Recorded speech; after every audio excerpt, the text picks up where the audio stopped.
All right. Oh man. Sorry, we're gonna have some background noise today. I'm just gonna have to pause and then cut it out.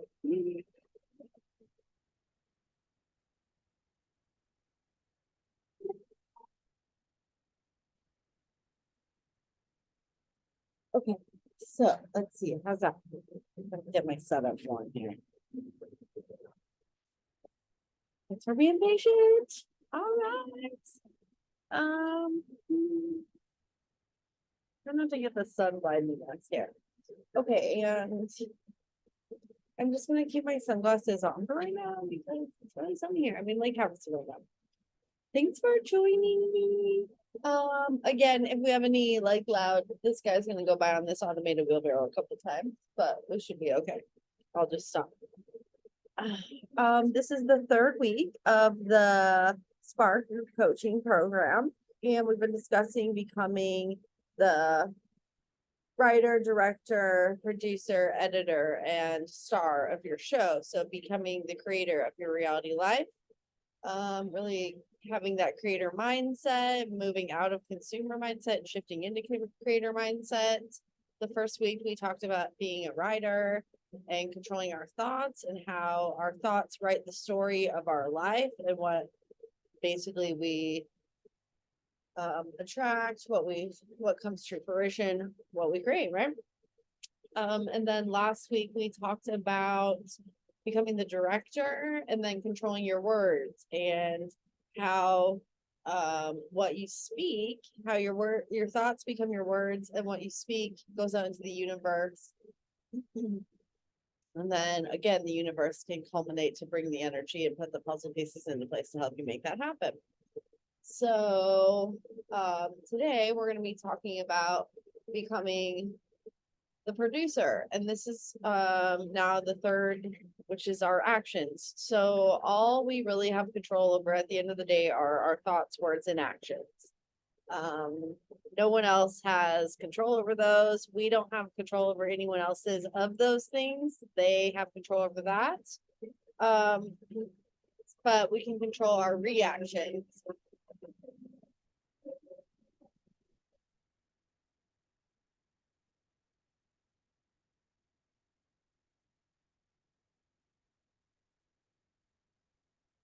Okay, so the producer is the one, on set, making sure that everything's in order, making sure that the stars know their lines, the costumes are correct, really starting to put all the puzzle pieces in order. But they really are the one in charge of the movement, the action. And so responsibility, accountability, and support. We want to take responsibility for our life. We want to take accountability for our life. And then we need to seek support in areas that we want to change in our life. Because at the end of the day, it's really the behaviors that we learn from other people, like our parents, that have created the behaviors that we are cycling through now.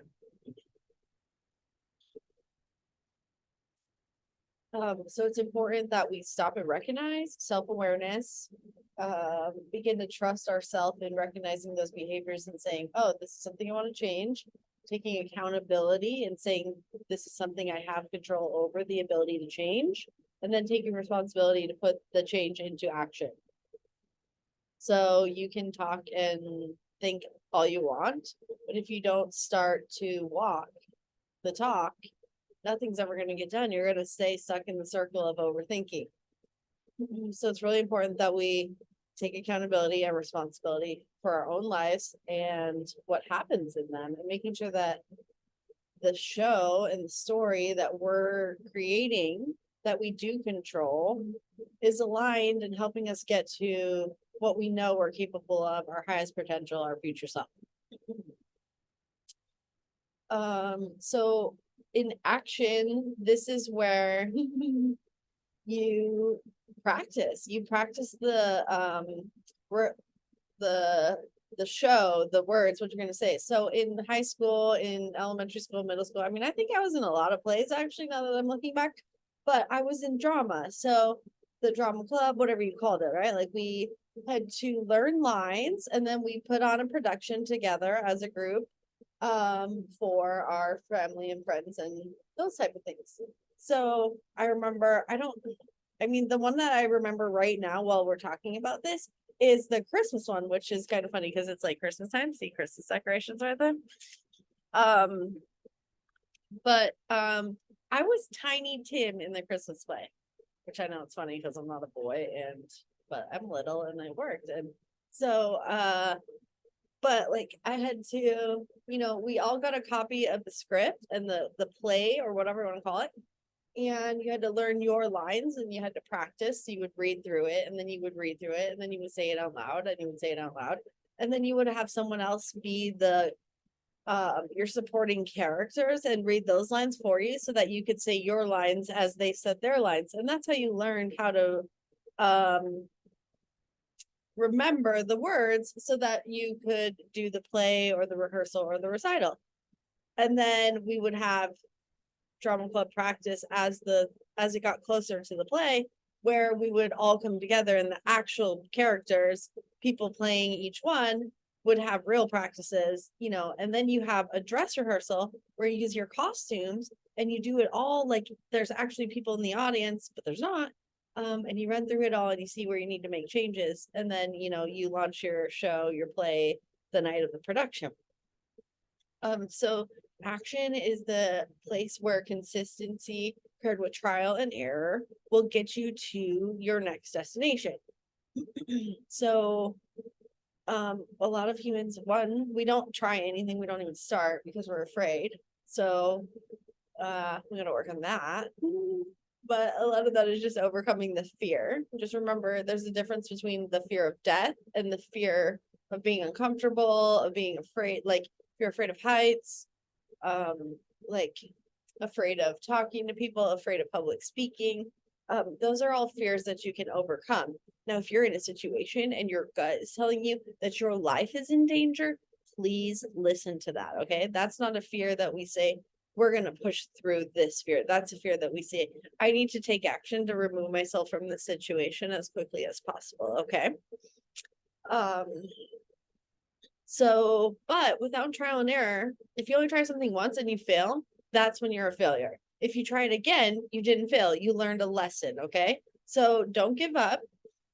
It's funny. I was telling my friend yesterday that sometimes the second time I do something actually scares me more, which is weird because you already know because you've done it once, so it shouldn't scare you. But I think for me, like the second time I did the Grand Canyon, I didn't feel like I was as physically prepared as I was the first time.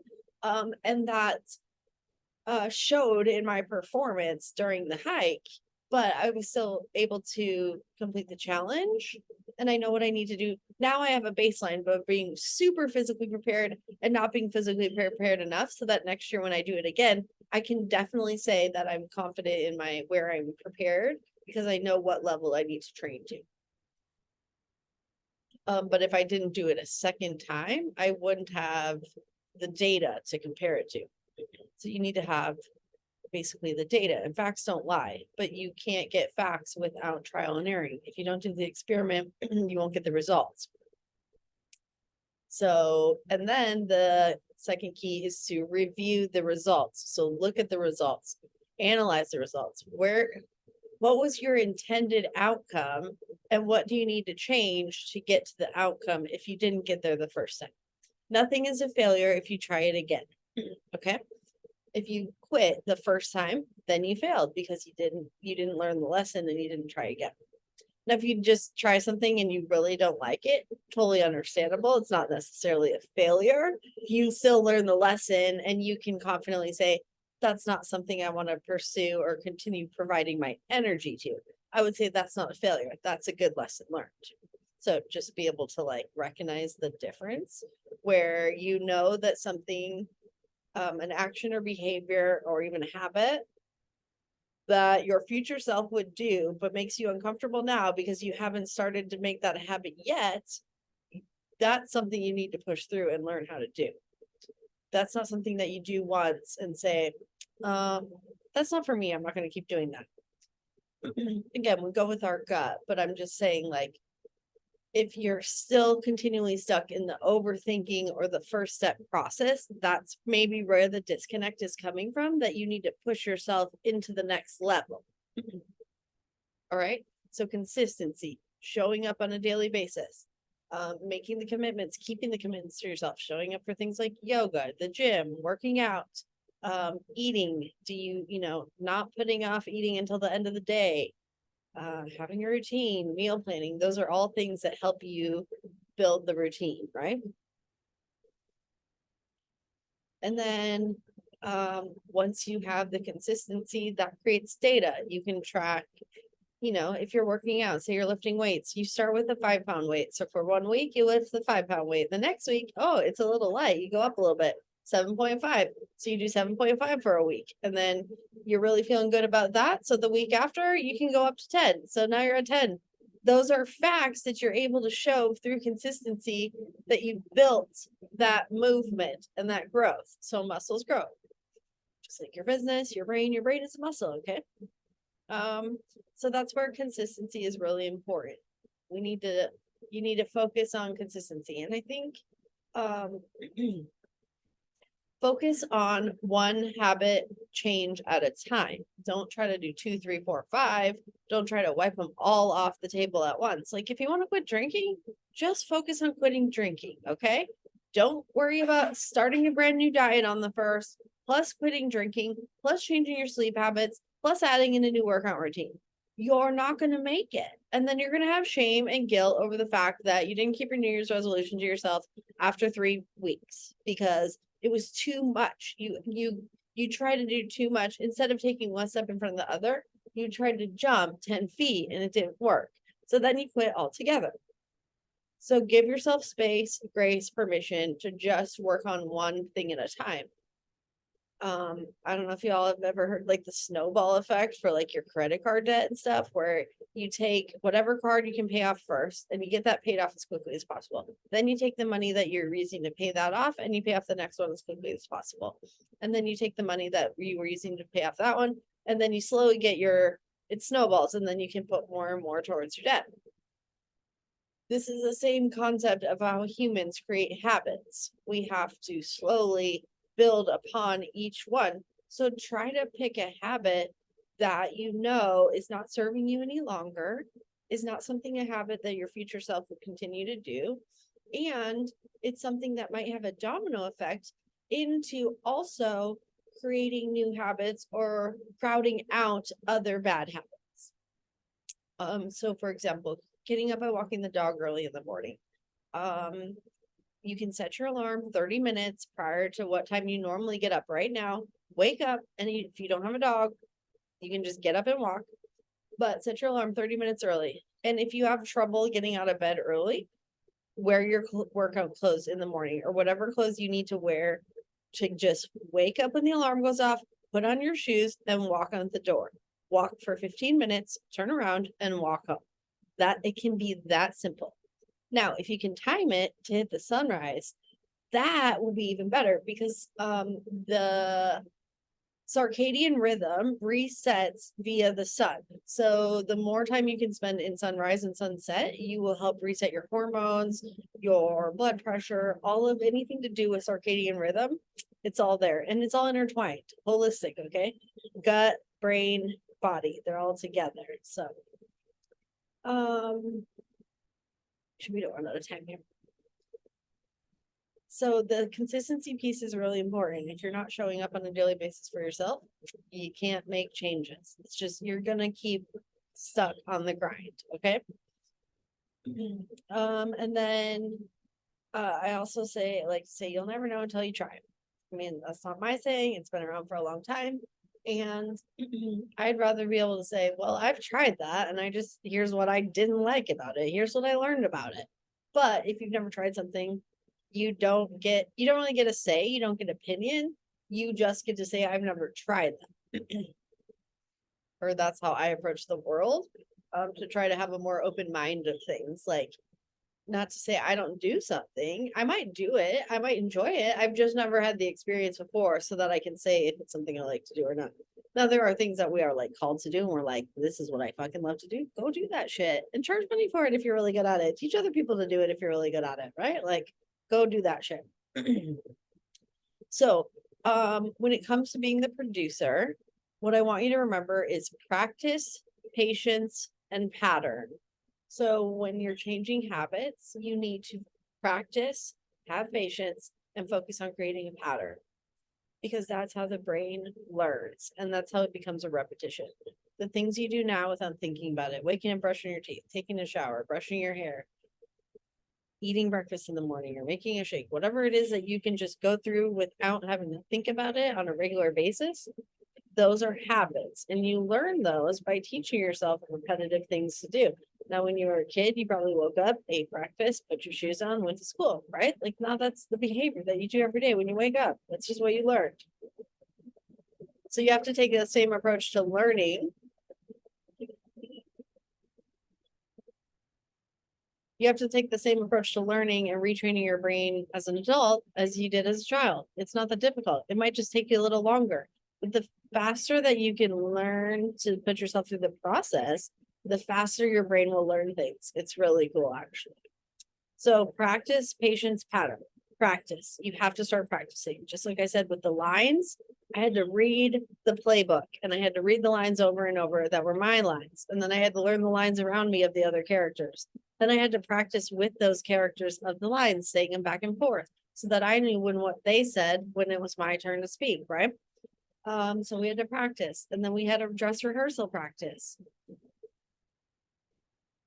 And that allows you to make sure everything's in order right before, you go in and really put on the show. And even I think, like, when we do plays and stuff, the ending nights at the end of the show are the best nights, because you've had the most practice and no one's got stage fright. Like, the worst night, you have the most bloopers, right? So practice, practice, practice. Then while you're learning to practice and put it into play, you have to have patience. Patience. It will happen, right? Like, it will come for you, but don't give up, and know that it's always the hardest right before the reward. That's when everyone quits. So just push through that, have the patience to keep working through, know that the results will come even if you're not seeing the proof right away. Anything you do, you should do for like 90 days, so that you have, like I said, facts. If you're trying food or you're trying to diet, you have, no, weight's not necessarily the only fact, but that's a fact. You can get on the scale and say, I don't weigh as much as I did yesterday, or my jeans feel better than they did yesterday or last week. I've been drinking water. I'm not as inflamed. I can see it in my face. There's all different ways that we can view facts. But you have patience, review the data, making small tweaks to the practice if you need to, but you can't start making the tweaks until you have a pattern to review. And then once you have the pattern, that's kind of when it becomes the habit. And so you get in the process of reviewing the habit and then going back to the practice and altering where you need to shift so that the habit can become even more successful. So practice, patience, pattern. That's really, like, if you keep it that simple to habit change, it will be super easy for you.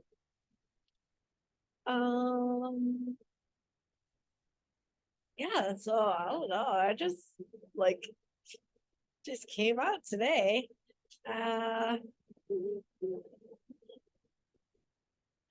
Is there anyone else on?